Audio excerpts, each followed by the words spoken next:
Okay, here we are with our next lockdown chat, and I'm super excited to bring a friend of mine and a super talented martial artist, getting his story across to everybody here on the lockdown chats. And tonight we're sharing Damus Fry's story. How you going, Damus? Yeah, very well, thanks, Brent. Yeah, thanks for having me. Yeah, really looking forward to it. Awesome. Okay, look, I've been looking forward to this one because I've known you for a little while. I've had the pleasure of doing some training with you, and I know you're a stand-up guy who loves his martial arts, loves his family, and I know your story a little bit, but along with everybody else, I'd really love to find out a little bit more about you and share that with the rest of the martial arts community here in Tasmania. So with that in mind, just give us a little bit of a brief rundown of your early childhood, where you've come from, and the sort of things that you did growing up prior to your martial arts, Damus. Oh, yeah. So, yeah, I was born and bred in Cairns. So other end of the country, of course, and up there in the tropics. Basically, as a young bloke, it was for the most part, I did a bit of cricket, played a bit of cricket and things like that. Quite an active kid. It's always quite sports oriented. But I'd probably say fairly early on in the piece, I started to kind of move away from team sport things. I started to be more taken with just sporting activities, I guess, where it was really just me, and I could focus on me, and I could take responsibility for doing things well and learning from the mistakes I made on the way through as well. So yeah, pretty standard in terms of sporting, and then that was really it. That was the growing up. That's the growing up side of it. Yeah, for sure. So, what sort of age were you when you first ventured into martial arts, and what did you first come across? So first martial art for me, I came across when I was about 7 or 8. Always a mad Bruce Lee fan. Loved martial arts movies. Started sort of seeing some of those things when I was a fairly young tacker. And so first martial art, there was quite an established karate school up in Cairns, led by a Japanese gentleman by the name of Kazu Matsumoto. He had quite a large school up there, and ran around 84, 85 that was, and he ran quite a tight ship. He was a very strict teacher, strict coach. Even at that stage, which kind of was ironic, I guess it was probably the height of that Bruce Lee era, because even then I can recall being one kid in a class of 30 and 40. He had quite a large dojo. It was purpose-built. And he was doing that full time up there at that stage as well. So, quite the disciplinarian.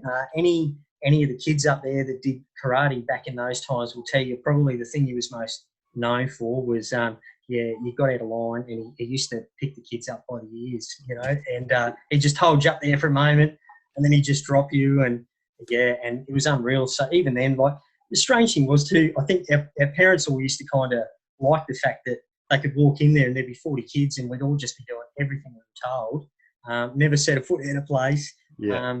But that said too, he was an incredible technician, like, beautiful technique, and just fantastic to watch. In fact, even as I grew up, and as an adult, if I used to drive past his dojo, there was more than 1 or 2 occasions I'd actually pull in there, and you'd just sort of hang around up the back, and he'd often be doing kata down in front of the mirrors and things. And it used to just be amazing just to watch him just moving. It was just poetry in motion. Yeah, no, it sounds like a very fortunate scenario to find yourself at for your first introduction to martial arts, and obviously, watching guys like Bruce Lee, and I guess around that time, Jean-Claude Van Damme and these sort of guys were starting to appear in the films, and things were starting to get going a little bit. So yeah, awesome to have a genuine Japanese karate sensei there. Yeah, and Yeah, so absolutely. so what sort of time period did you put in with karate, Damus? I did about probably 3 or 4 years. I did of karate, and basically it was just a case of not so much that I'd lost interest in it. It was more growing up. I had one other brother, and just I guess parents were busy. It ended up just being something that was difficult for me to get to, and then. Although I still had that love for it, it was probably then around 1991 that I was able to sort of start doing some training again. And my second martial art at that stage was Wing Chun. So I did that for probably 2 or 3 years under Tom Lowe, who was actually running a school up in Cairns there. So that was quite good. The training there was really good. But all through that period, I was, working part-time as well. And my whole thing was on a Sunday morning, I used to jump on my bike and ride over to the local supermarket where the newsagent was open. I'd go through all the martial arts magazines. And that was when I first started seeing, the Gracie Jiu-Jitsu ads in there. Yeah, and just sort of talking about, 65 years undefeated. And it was all about obviously their fighting heritage and things like that. And I remember just looking at the pictures thinking, geez, they're not real big guys either. And obviously I'm not the biggest chap getting around either, Brent. So when I saw those ads, always in the back of my mind, I just found that curious, that was the way they were advertising themselves. And it just always stuck with me. And it wasn't then, of course, I finished high school in 94 and then the wheels started to turn in terms of wanting to just go and look into that a little bit further. Yeah, okay. And so from there, you obviously saw the ads in magazines like Blitz and Australasian Fighting Arts and the, Black Belt, the US magazines, those sort of things, because they were very prevalent at that stage. I'm sort of from an era perhaps a little bit further back from you, so I remember all that stuff. And so, and there really wasn't an outlet for that in Australia at that point in time. I mean, I think, John Will was one of the co-founders of Blitz magazine, and, he'd sort of started to make a few forays over to Brazil and sort of sparked a little bit of interest in the Australian martial arts scene for Brazilian Jiu-Jitsu. So how was it that you came about starting in Australia with Brazilian Jiu-Jitsu? Well, initially, so when I'd seen those ads, and then particularly, in Blitz was where a lot of that stuff was showing up. So when I started to do my homework, I saw that down in Victoria there was John Will and there was Peter Devine down there. So it was actually in April 1997 I took my first trip down expressly to go and have a look at the training. So my first training I actually did with John Will. I went down and I spent a week. I think I did about a week of privates with John, and I went along to the classes as well. I do remember getting arm locked by his wife like 3 or 4 times. Like she was quite incredible. Like to me, and that was just that was fairly eye opening. Just to actually experience the leverage and because I mean to look at it at that stage there was no video or anything around. Obviously it was just what you might have seen in a magazine, all very static, of course. But to go down and experience it, and I guess having had some training previously, it was a real eye opener for me to experience training with people generally, where you literally just can't do much. And so I found that really intriguing. So my plan initially was to go down, do some training with John, and then go down and do some training with Pete. And one thing led to another. I finished training up with John at the end of that week. I didn't end up going down to Peter's at that stage. I ended up coming back to Cairns and kind of, I guess taking stock of what I'd learned. I certainly had a group of students I was training at that stage, and all of our training, whatever we were doing up to that point, which was mainly kick and punch stuff, that kind of stopped right there. And we just started concentrating purely on the grappling stuff. And we put in a lot of work at that, over the next a few months, I guess, 3 or 4 months. And I think it was around June or July, I reached out to Peter because I didn't get down to him in that first trip. And at that stage, I guess more information was coming to me. So I knew that John was he was under the Machados, of course, and they were cousins of the Gracies. So I just thought, well, how lucky are we in Australia at that point to actually have two fairly high-ranking people under, same family, but cousins effectively. So I thought, oh well, this might be a chance to just open up some communication with Peter, and then go down and be able to check out, that training as well. So I started talking to Peter around July, I think, in '97, and he kind of flagged to me then that, look, Henzo's coming out, in November. If you should come down and just check that out. And I went down. Henzo was going to be in Australia for 2 weeks, and so I went down and did his seminar over 2 days, and then the following weekend he was refereeing the AFBJJ Australian Championship.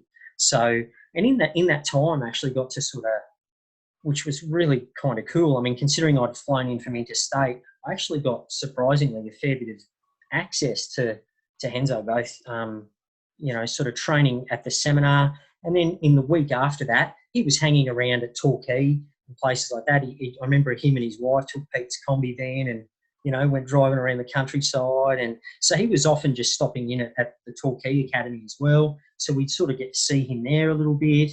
And then he refereed a couple of my matches at the Australian Championships the following weekend, and just gave hints and tips and things. And I was just, so you could pretty much say if it was the Matrix, that was red pill for me. I was just like, oh, this is insane. Insane. I mean, and he was at the height of his fighting at that stage. He just had some pretty big wins over in the States, and I think was probably really the next prominent Gracie after Hoyce, I think, to sort of come out in the US and do a lot of fighting. So I was pretty starstruck, I guess, in a lot of ways, and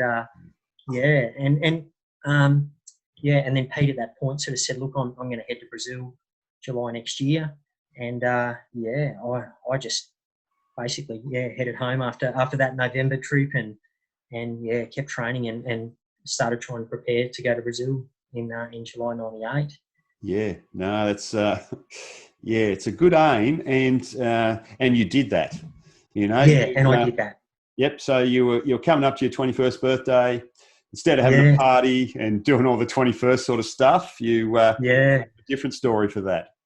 Yeah, that's it. I just sort of said to Mum and Dad, look, I think I'll not worry about the party if you could help me out with a plane ticket and help me get over to Brazil just to experience this in the homeland, so to speak. And they sort of said, no problem. And they were right behind me, which was fabulous. And so I went over right at the beginning of July. Went over with another guy from Victoria. It was just the two of us, and so we shot over there to train at Gracie Barra, which at that point anyway was certainly in terms of training in Rio, that was the Mecca. Yeah, absolutely. And there wouldn't have been too many Australians that had been there prior to you going. I mean, a few, of course, but not a lot. Yeah, no, not a lot. No, definitely not. I mean, I couldn't be certain, but I mean, I know that obviously John and Pete had both been over there in the 90s, and I think John might have even been over there prior to the 90s, without a doubt, I'm pretty sure. But certainly, not many Aussies got over there. And when I went there in 98, of course, it was just a crazy experience, because at that point too, the Machados had, they had ties to Gracie Barra in Brazil originally as well. So in July, given that July was when the Worlds was happening, there was all these American guys too starting to show up at Gracie Barra, and big, like, GI looking American guys too. Some of them really buff looking dudes, and and the mat was just massive. It was right on top of a gym, not far from the beach in Baja, and and when you walked in there, it was almost like just a big shed with a sliding door on the front. And the door was always open. And when you sort of stepped in there, it was black belts were right at the front door. Then it was sort of brown belts, purple belts, blue belts, and then the white belts. You were like right down there, fella. Like just keep walking, right? Yeah, so I went in there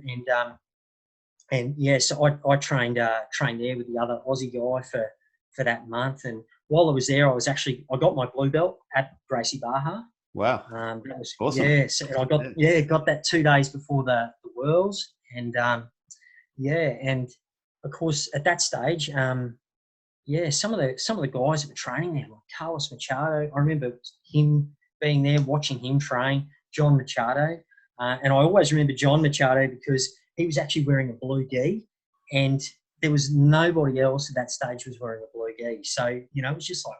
Yeah. So I don't know. It just stood out, and it still does in my mind. First guy I'd seen wearing a blue jiu-jitsu gi. Yeah.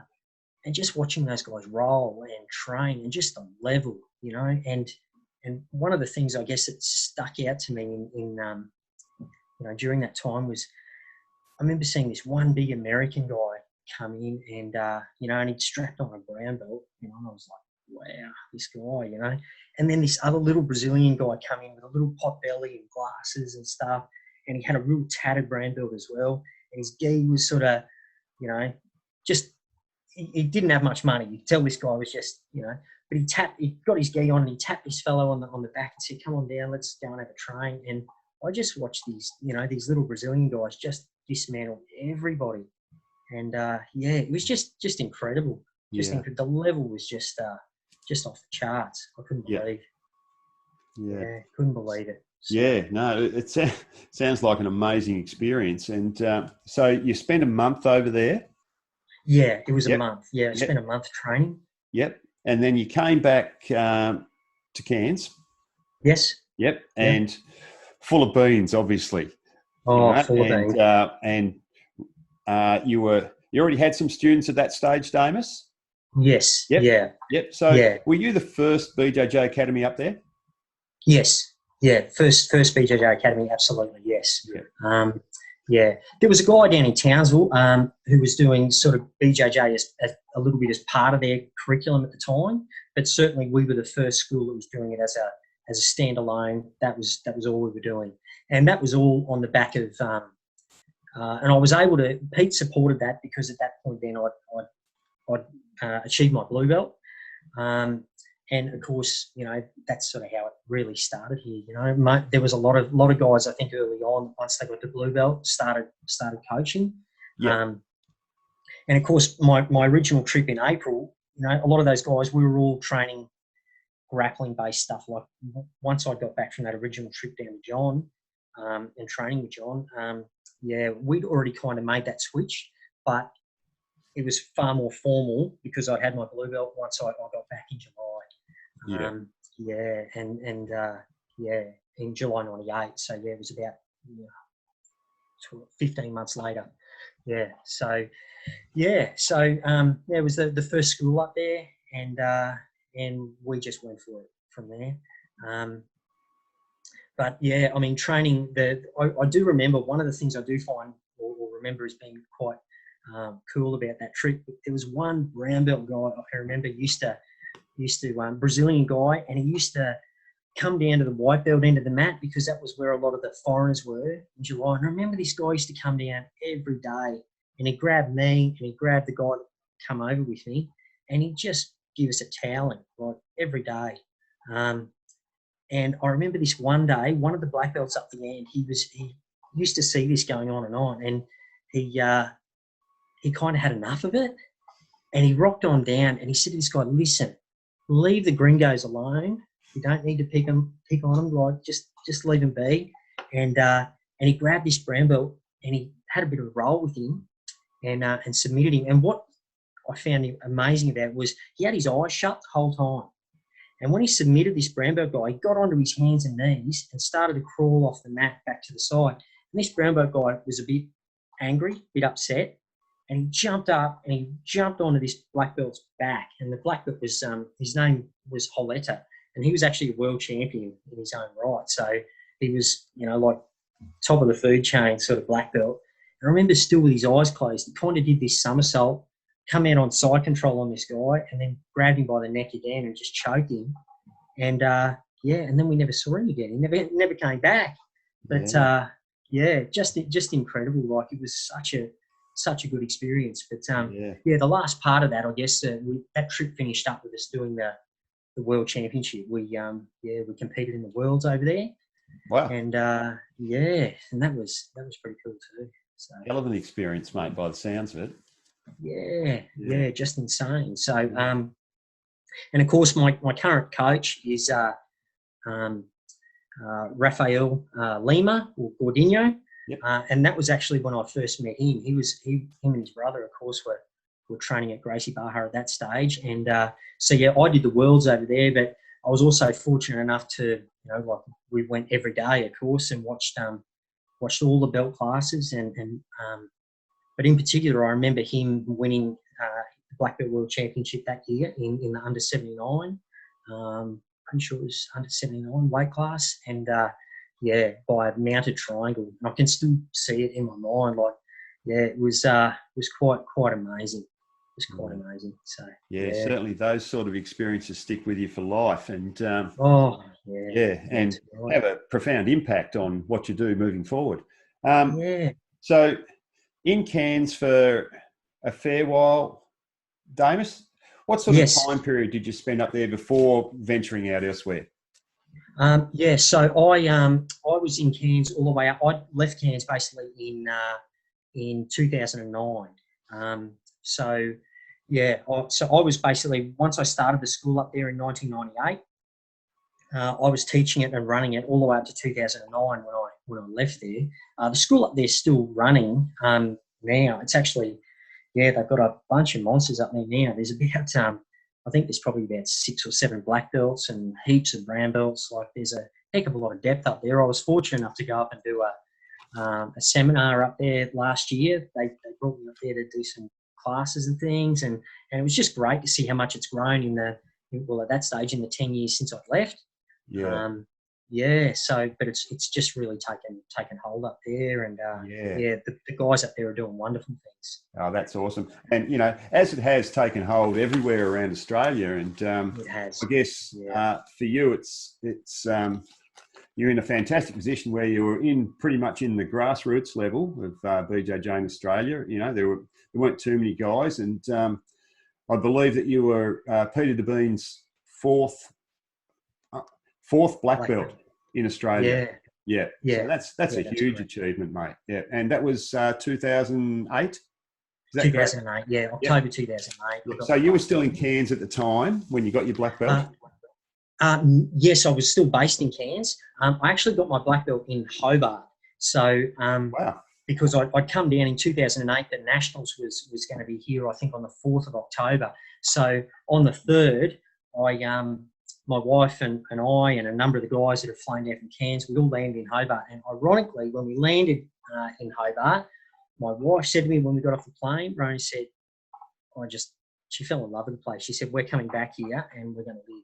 And I was like, okay. So that was it. So I knew we were coming back at some point. So that was always going to be on the cards. But on the 3rd of October, I went down to in Newtown in Hobart. So I went and helped Pete and the rest of the federation crew get everything sort of set up for the comp. And I said to Pete, right, I'm going to go home, get some sleep, ready for the comp. So just wait, hold on. So I'm standing there, and like, he disappeared for 15 minutes. So I'm saying to Rona, God, just so keen to get out of here. I'm just knackered, And all of a sudden he just walks up and he goes, "Oh, here's your black belt. You're in the black belts tomorrow, not in the brown belts." So I was like, "Oh my God, you can't do this to me." So I literally got my black belt the day before the Australian Champions Cup down here, and that was So as always, he just kind of blew my doors off and upset my plans and all that stuff, but in such a good way or something. So it was 2009 that I moved down to Tassie. But so I did the trip in 98. I went to Brazil. I went back again in 2001 and trained again in Brazil. And that was, and as I said to you, I'd met Gordinho there in 98, but probably 2001 was a little bit more of a kind of really more cemented my connection to him, and Pete as well, because I went over there and I was meaning to be over there for quite a while. And I got 3 weeks into the trip and I got a phone call from home to say that my mother had a heart attack back home. So I had to kind of change the plans and so I had to get out of Brazil pretty quick. And I can remember, Gordinho and Pete and people would, did heaps of, because, I mean, you're trying to ring airlines and stuff, and people over there only speak in Portuguese. So, and I can remember that some of these guys spent hours on the phone in Portuguese, trying to arrange and help me get flights home. And, I'll be forever grateful for that. Because, even by the time I got home, Mum had passed away at that stage, so I didn't get back in time. But when I'd got the call, of course, over there, Gordinho was like, you can't go back to your hotel room tonight. And I can remember Pete took me down the road and we went and got a whole heap of snacks and stuff to eat, and just to try and, I don't know, ease my mind. We sat and watched Abu Dhabi, take nearly all night at Gordinho's place, because I was going to do the Worlds there that year, and I trained in Sao Paulo. Like, I trained in Rio, was training in Sao Paulo, and I was a blue belt. So I'd been a blue belt like 3 years at that stage, and I was training pretty good. Like, Pete sort of said, if you compete, you might do okay. And who knows? But it just kind of really that kind of really threw a lot of things out the window, really. So that sort of event certainly brings a lot of upheaval in your life. So it certainly does. So that was 2001.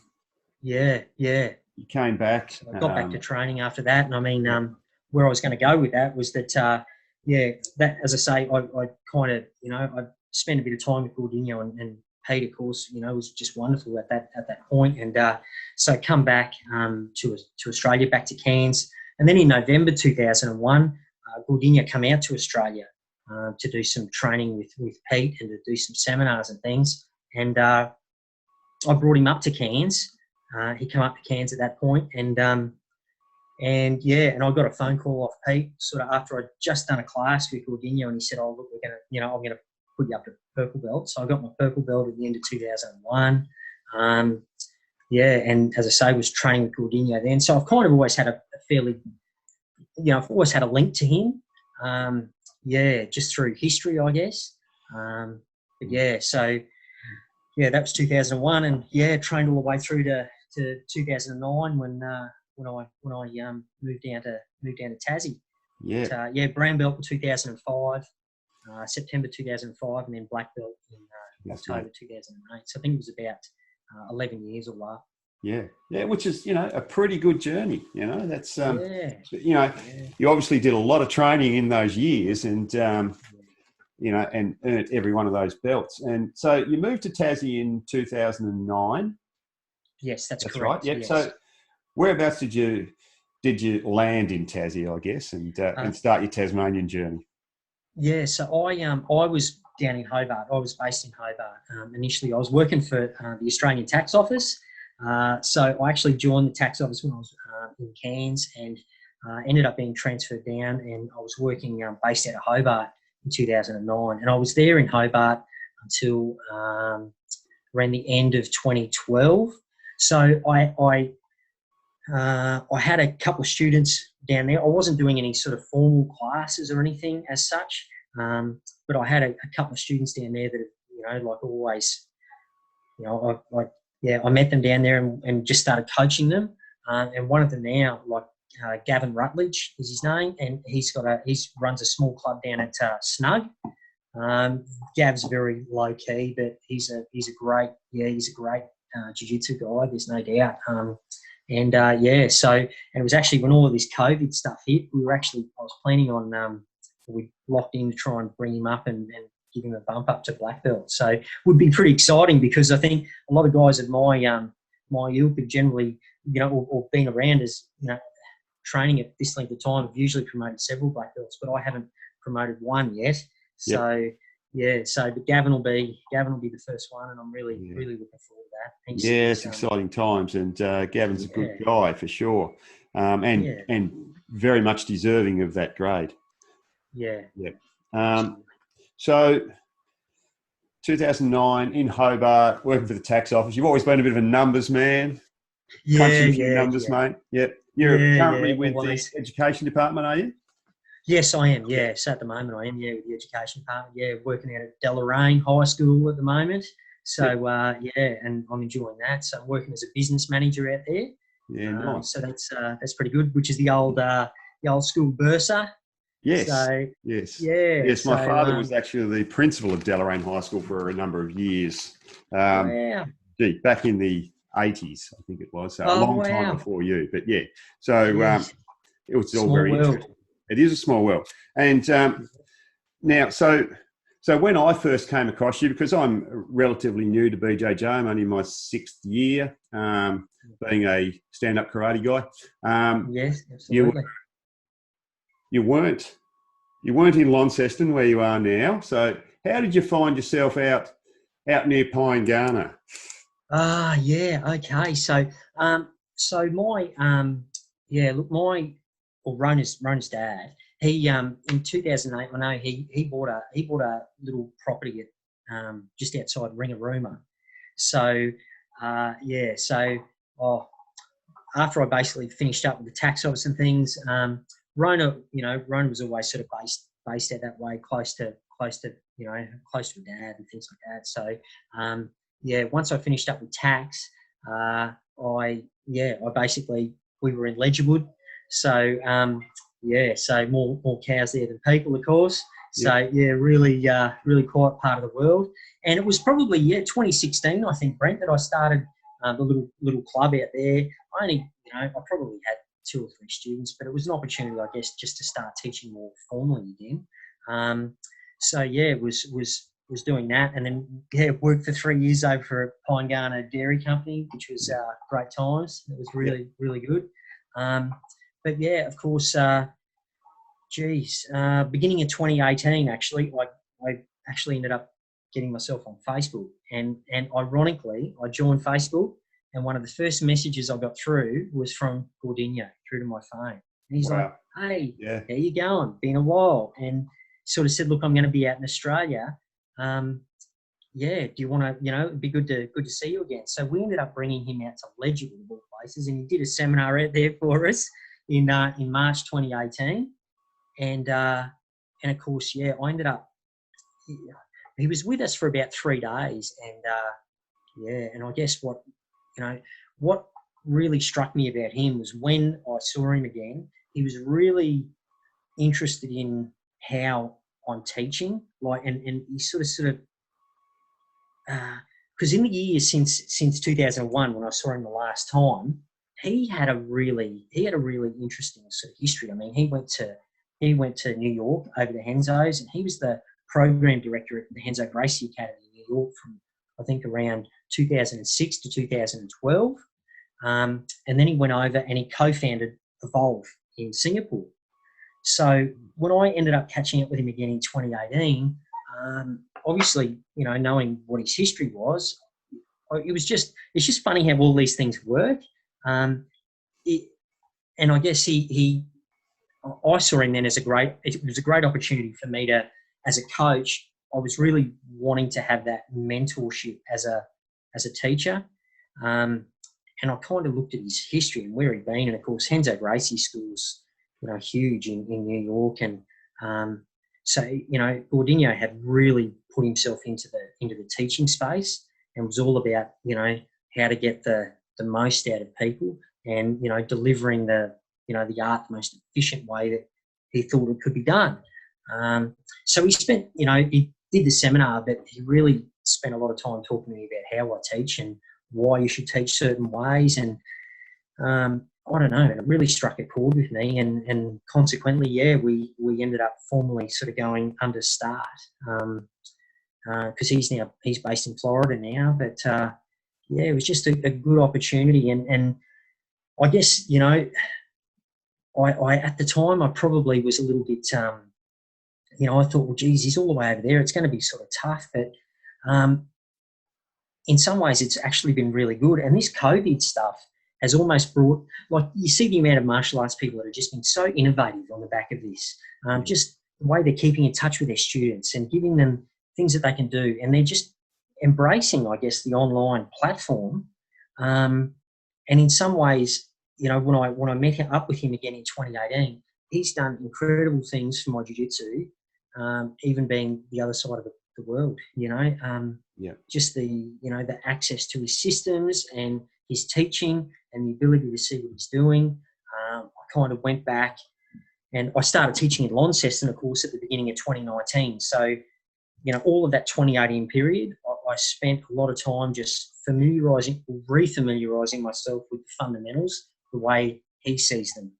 And that really, because of course, as you would have guessed in this conversation, I was never actually down training under Pete as a full-time student at any point. I was largely, you know, self-taught in some ways, like learning some things, but then going back and really just putting in the work myself and go back a little bit more. And it's been interesting. So since 2018, it's just been a chance for me to revisit fundamentals on a lot of different levels, and fill in a lot of gaps where I definitely did have some. And it's just been a great period of growth. I think since he's come back into my circle, and I've just been really lucky in that sense. Yeah. It seems as though, you know, it's a really good fit for you. And your stories are similar to a lot of the early BJJ guys from the guys I've spoken to in Tassie. Adam's a good example. Yeah. I mean, they did seminars with John or with whoever, and then they've come back and they're working it out themselves, basically, you know. So right. A lot of the guys here weren't full-time students anywhere either. So very similar story. And, you know, it's not until probably the last, you know, probably 5 to 10 years that anybody is really a full-time student of a black belt in Tassie or anywhere in Australia, really, because there just weren't the volume of instructors here. So no, that's right. Yeah, all that generation. I mean, Adam, Paul, Paul Butler down here. All of those guys. We've all. And this is where a lot of these young fellas, you know, they must. I mean, it was totally different trying to learn, looking at magazines and sequences of pictures, and then trying to make some sort of coherent, you know, bring them to life almost, so to speak. And absolutely. Like John Will put out a series of books, and I think a lot of the early guys in Tassie would have leafed through those a lot, and, you know, with their partners, you know, let's try this, you know, and that's sort of how it goes. I think the students of today are extremely lucky with the knowledge that they're receiving directly from their instructors, and, you know, with the prevalence of information on the internet and that sort of thing, we're actually living in a pretty fortunate space as far as training goes. Not just jiu-jitsu, but every facet of martial arts and life, really. Yeah, totally agree. Yeah, agree completely. Yeah. So what I've found with yourself in particular, I've trained with you a couple of times, and you're not a big guy in stature by any means, but you bring a lot of pressure. I think that's the word that people use when they speak of you, Damus, is you have pressure to bear for such a smaller stature guy. You certainly know how to leverage everything to your own advantage. Is that something that you particularly work on in your own game, or it's something that you work on with your coaches? And do you think that's a fair assessment? Yeah, look, I certainly believe, absolutely. Pressure is a central part of what I'm all about. I believe that, you know, jiu-jitsu, if it's done effectively, is about force multiplying, and being able to, and part of that is learning how to break people's posture. I think that's a big part of it. So, you know, I'm big on learning. I'm big on teaching my students a lot about how to tie up limbs properly, and and how to break, like effectively get people's elbows away from their bodies, and then start to break that posture, and that tends to magnify pressure a lot. And it was actually, that was one of the primary ways I kind of do that is through north south, and ironically, it was actually, I first saw that by a guy named Darren McKean, who was a a blue belt student under Pete's when I first met him at the end of '97. I met him, and probably just before I went to Brazil the first time, I remember him showing me how to tie out properly. And the funny thing was, of course, we never really had a lot of good terminology to go with. It was just like, here, I'll show you this, and you'd feel it. But and although, I mean, completely effective, we didn't really have the words to put into practice exactly what we were doing, so that you could actually break it down for someone so it meant something. Whereas now, it's quite common you hear people talking about how, wedging things and all of those terms. Like, it's a simple term, but it makes a heck of a lot of sense when you're trying to teach something. So I think we've just got a lot better way now of talking about what we're doing. But yeah, certainly though, in my approach, pressure's a big thing. Yeah. And of course, pressure's something I use a lot of. And I've got a couple of students that are much bigger than me. And of course, you start to see those guys applying those similar sort of principles, and, the magnification they get in terms of their leverage is just insane. Like, I really don't like getting caught underneath some of those fellas, I can tell you. My God. The 100 kilo plus guys are absolutely handful, let's face it. Right. Yeah, the best of times. Yeah, so the couple of times I have trained with you, I found you to be an extremely technical coach. You have a really good eye for detail, and you explain everything down to the tiniest degree, which for me I found was very rewarding. And is that the way you approach your coaching in general? Yeah, it is. I would say, in particular, that it is certainly, in terms of answering that question now, absolutely.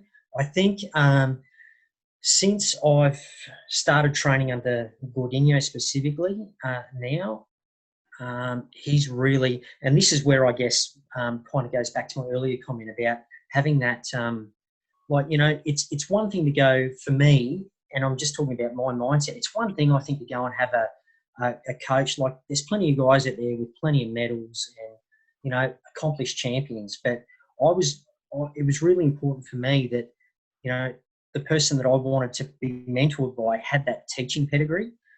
He doesn't talk about it too much, but certainly for me, when I looked at, what he'd done, and where he'd been, and particularly, in terms of running, heading up programs at Henzo's, he's been, and that school, I guess, my point being, I guess, that school is just renowned for really efficient programs and delivery of jiu-jitsu. So to be able to have the opportunity to get into his mind about that, it's something now that I'm really, I really take on board. So yes, I'm all about details and things, and I want to, I guess my plan is to just continue to do that, because we've always had this thing where guys go through and get their black belt after about 10 years.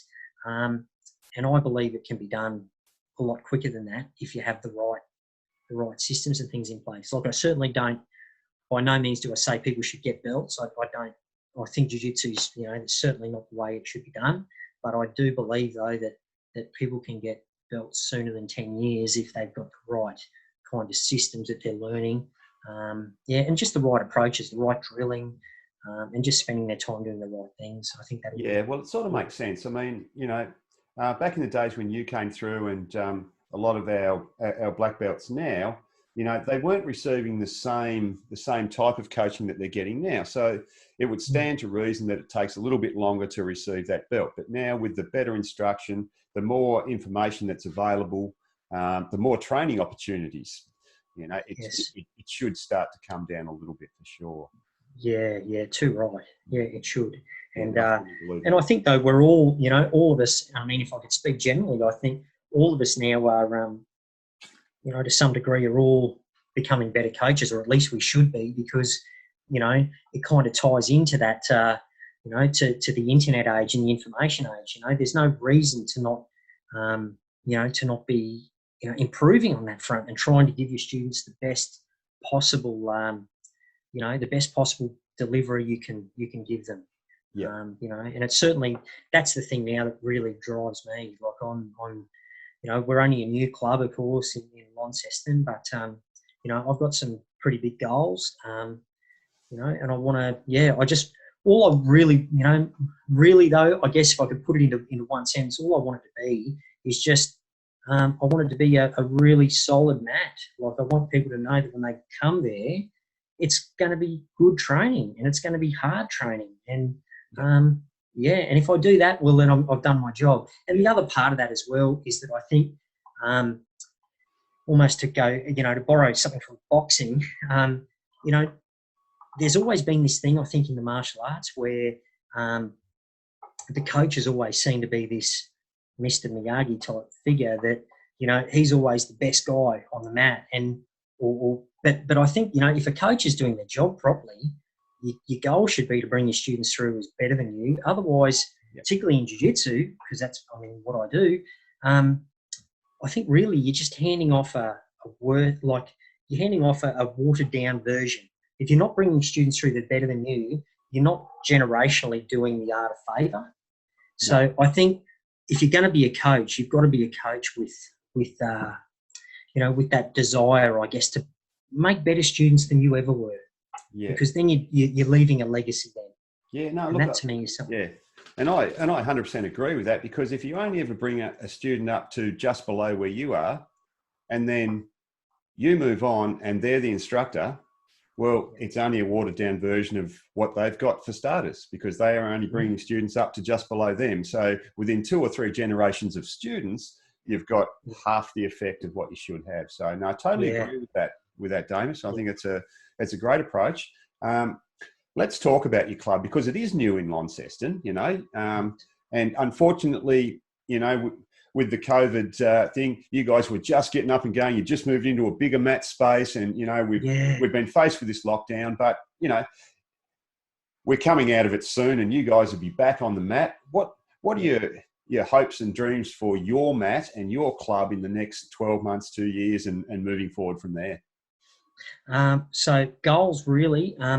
During this period, we're going to be doing some. So we've moved into an upstairs area in the Theogenes Centre, which is just fabulous. So we've actually got a first floor gym area, sort of looking over toward Coles and Kmart. So in terms of visibility, we're really happy with the space, and it's really well ventilated and things like that. So we're just we've managed now. I think we've got about a 85 square metre mat.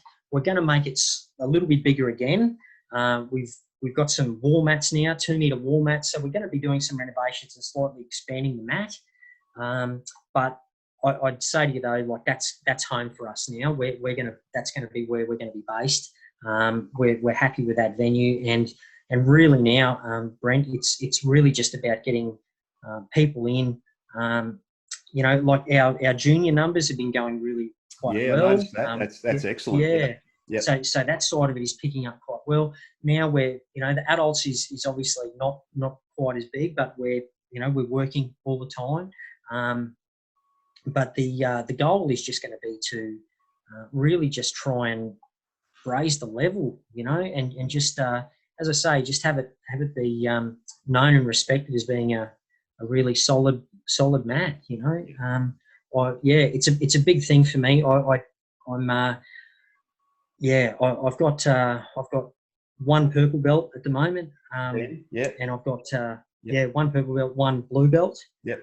So it's very early days for us, but I've got big plans for those guys, and and we've got a number of white belts there underneath as well, of course. Oh, that's excellent.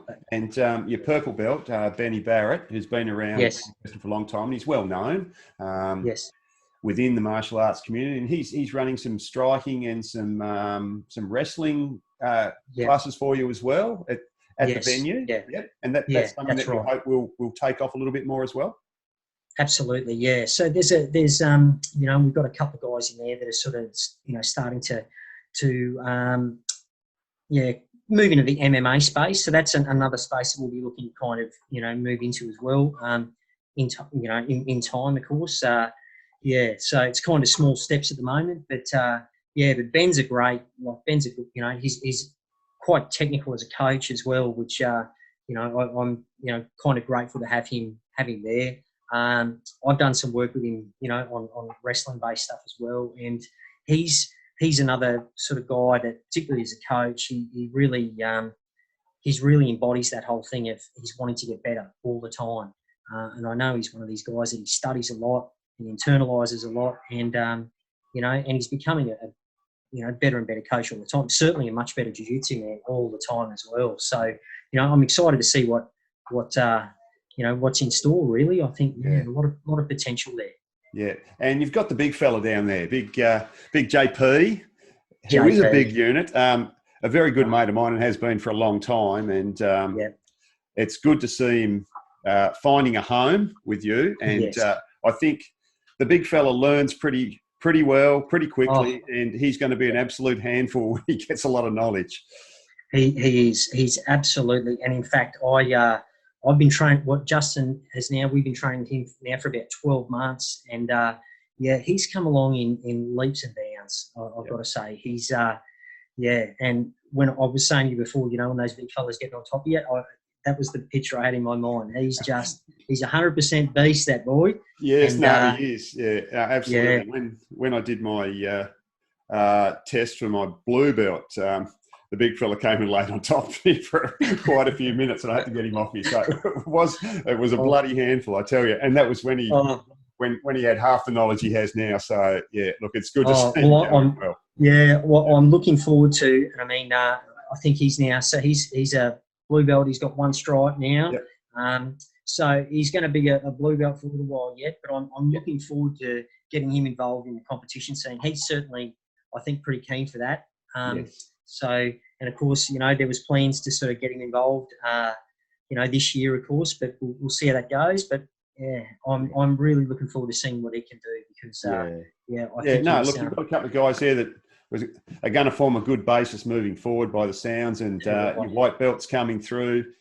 It's all looking positive. Now, we'd be remiss not to talk about your wife, Damus, who is a brown belt in her own right and quite a beast on the mat as far as the ladies go. Yep, absolutely. So Rona, of course. Now we've had our fourth daughter in February this year. Yes. So Rona's getting herself back on the mat now. We're doing, we're starting to get back into a bit of training, and this has given, an opportunity to do some things, not as much at this stage as we'd like, but yeah, certainly, that's the other goal for me is that, I want to do some work with her and get her through the black belt. So there'll be two of us there, but she's she's training, when she's got the opportunity and when she's training not having babies. Yeah. Yes, which is all my fault. She's probably has been through all these years being my primary training partner. I'm really sort of excited to see, now that we've had the fourth one, and that's going to be it, Brent. No more. That's going to be it. So, so the next goal, of course, is just to get her back training and get her through the black belt as well. So, it will be exciting times because she's very keen now. Like, she just can't wait.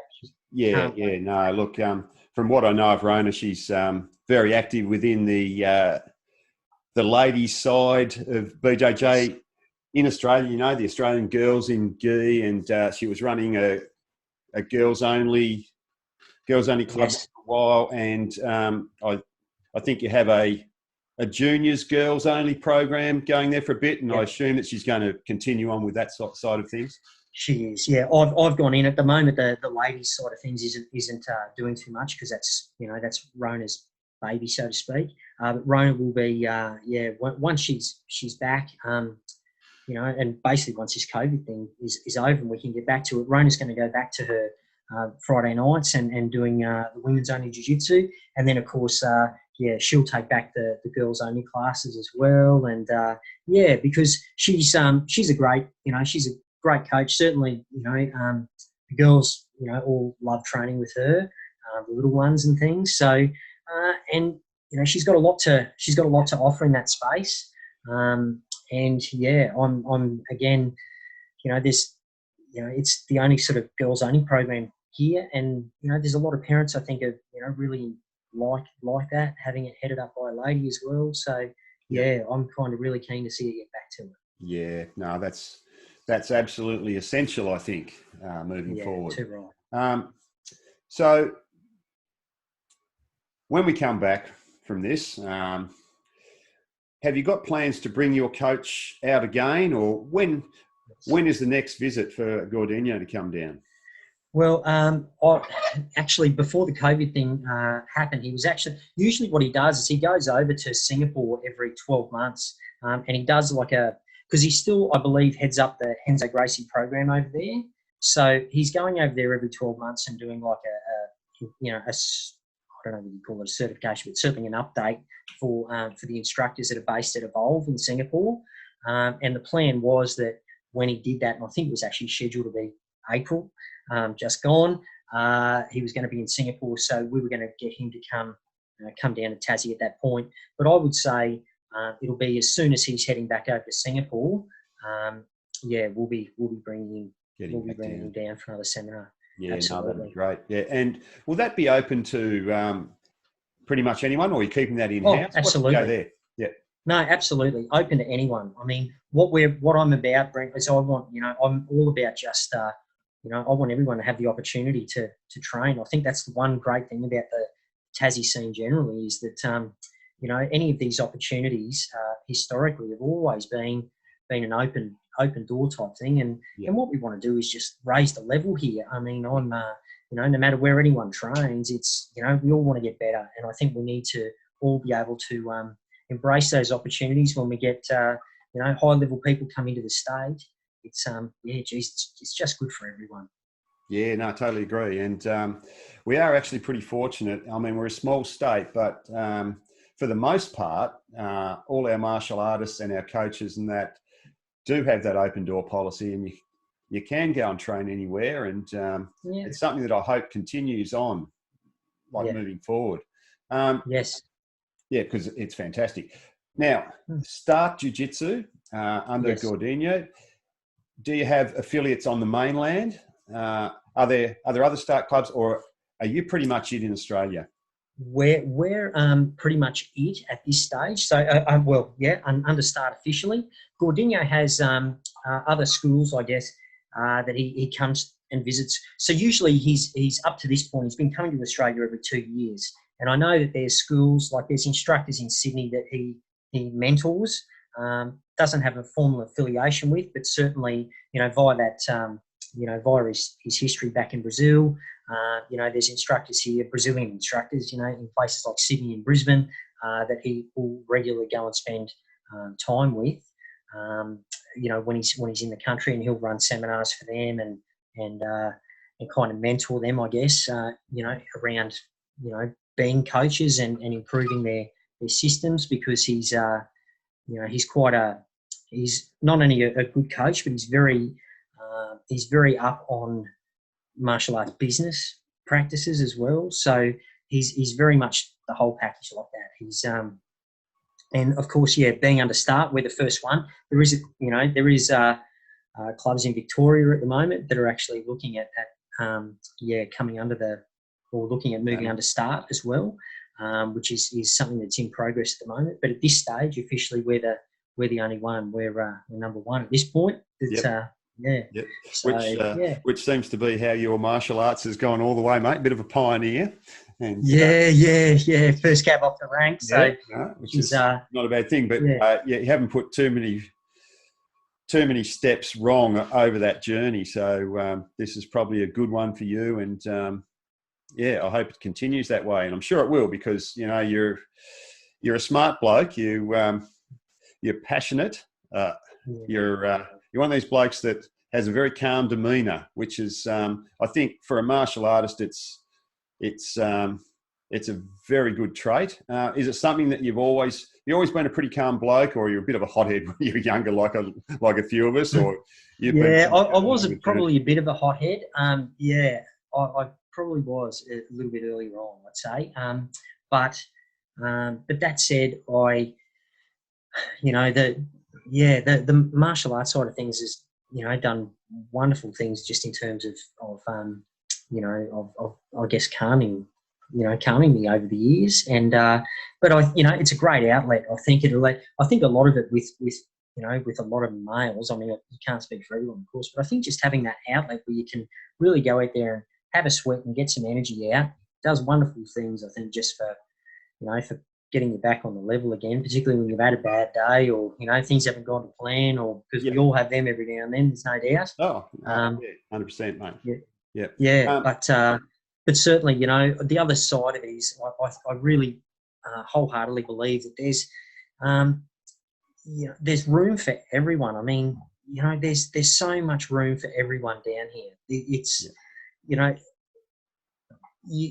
mean, I've often had it put to me that, geez, there's a lot of, because someone said to me a little while back, I think there's 17 schools for jiu-jitsu in Tasmania. And it's like, well, that's still really not anything, over the top. I mean, I can remember when no, and I remember training in Sao Paulo, for instance. I went and saw this one gym, and it was in a gym, but this one class was run by one black belt. His guys would finish at 10 to 8. They'd all move off, and then another instructor with another lot of students would come in and rent the same space off the gym, literally hour by hour. So there's a city with 23 million people, and you've got clubs literally sharing a mat. The same mat. So once you see things like that, you kind of think, geez, I mean, even looking at like inner city Melbourne or something like that. I mean, there are so many clubs there. It's crazy in such a tiny place. So we are very fortunate, and there is a lot of room for everyone. And I think that's actually why the martial arts clubs around Tassie do embrace each other a little bit, because we're not treading on each other's toes. There is space for everybody, and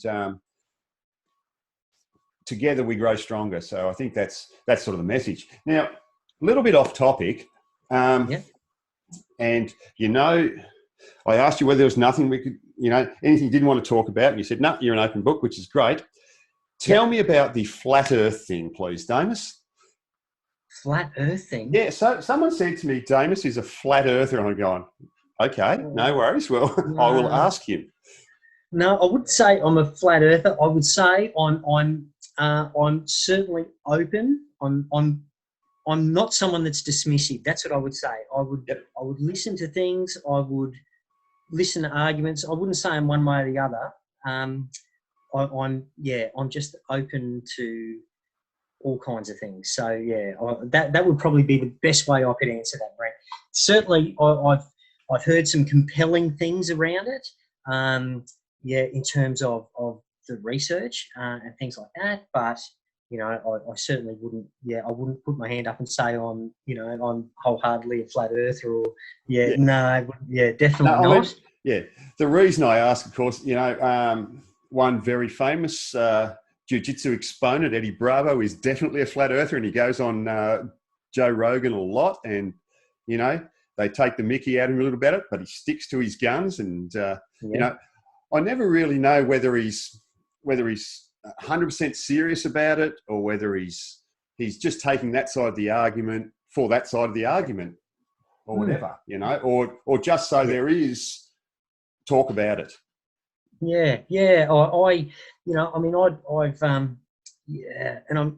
It's one of those things, I guess, though, that and I guess something I always go back to. I mean, I've often looked at a lot of those moon landing type that footage and things like that, and to my mind, docked it all right, So part of that makes you wonder, well, hold on a minute, did we ever really, you ask yourself on the back of that, did we ever really go there, or was that just the whole thing contrived, was that just part of, the whole US and Russia, trying to race to the moon kind of thing, and and I guess if we didn't go, well, then that opens up a lot of questions as to, how do we really know what the Earth looks like from, there's, and without going too far down any particular rabbit holes or anything, it just begs a lot of questions. And I guess to to that end, I'm always open-minded, I guess. Yeah, no, absolutely. That's a good answer to that question, mate, because, look, everybody's entitled to their own opinions, obviously. And, a lot of people are of the opinion that until they see it for themselves, they need to be convinced, which is, which is funny because that's a bit how I was with jiu-jitsu. I was, stand-up karate guy, have been since the 80s. And I worked a lot of security in pubs and things like that, and no one fought on the ground. No. So the stand-up guy was the guys that were, useful. In this day and age, the stand-up guys, well, since UFC 1, I guess, have been found out, and now everyone's had to adapt. So it's not the same thing, but it's the same thing, if you know what I mean. We should question everything until we know better. Yeah, absolutely. Yeah, absolutely. And I couldn't agree with you more on that. That's exactly what my thoughts are too. Yeah. And I guess, the whole, I certainly think too, it comes back to that, as a karate man, that the striking is, because what am I trying to say? There was a real argument, I guess, early on, is the striker dominant? Is the grappler dominant? When I think now, people are just seeing now that mixed martial arts has just proven that you have to be able to do it all. That really is the nuts and bolts of it. I think when that whole original UFC, it was style versus style. It was very, very contrived. I think in a lot of ways, like a lot of that was great marketing on the part of the Gracies. Oh, absolutely. I think that's certainly. 100%. Yeah. Yeah, but I think in the fullness of time, it's just hasn't it proven that you just need to be one of these guys that you've got to have all the skills. And I mean, for me, I ended up just honing in on the grappling because, as you can see, I'm 3/4 hobbit basically. I'm little bloke, so I just thought, well, I was very much I had a certain amount of time to train, and I ended up just honing in on the jiu-jitsu, but. I guess maybe to some extent, if I'd had my time over, I might have had a bit more of a balanced approach to everything. I certainly think, if your goal's really combative in nature, it's the only way to go. It really is. Look, 100%. If you want to be a combat athlete, you definitely need an all-round game. Too right. Yeah, 100%. Yeah. And it's forever changing, and the whole game is improving all the time. There are some phenomenal athletes in combat sports now compared to what they were 15, 20 years ago. It really is no comparison. Yeah. No, that's it, mate. So, look, I think we've pretty much covered most of what we wanted to tonight, mate. I appreciate the time you've given us. And thank you, Brent. I'm sure everyone out there is going to get a real buzz from listening to your story because, I've known you for a little while, but I certainly didn't know a lot of your story. So it's very interesting, very intriguing. And, look, I wish you, your club and your family especially, all the best, mate, as we move forward. I'm sure we'll catch up soon because we are very close. Our dojos are very close together. Look, I'd love to have you down at the dojo and do some stuff with us at some stage as well. Is there anything certainly open to all of that, mate, before we finish up, or pretty much covered it? Yeah, no worries. Thank you very much, Brent. I really appreciate you having me. No, mate, it's been awesome. I've been looking forward to this one because you're an interesting guy, and I like the way you go about things. So we'll catch up soon, mate. Absolutely. I hope your club goes well soon. I think we open in about 4 weeks. All things going well, which would be awesome. We're back on the mats. Okay, Damus. Thanks very much, buddy. Right. Take it easy. Thank you. Take care, Brent. Okay. Cheers. Bye now. Bye.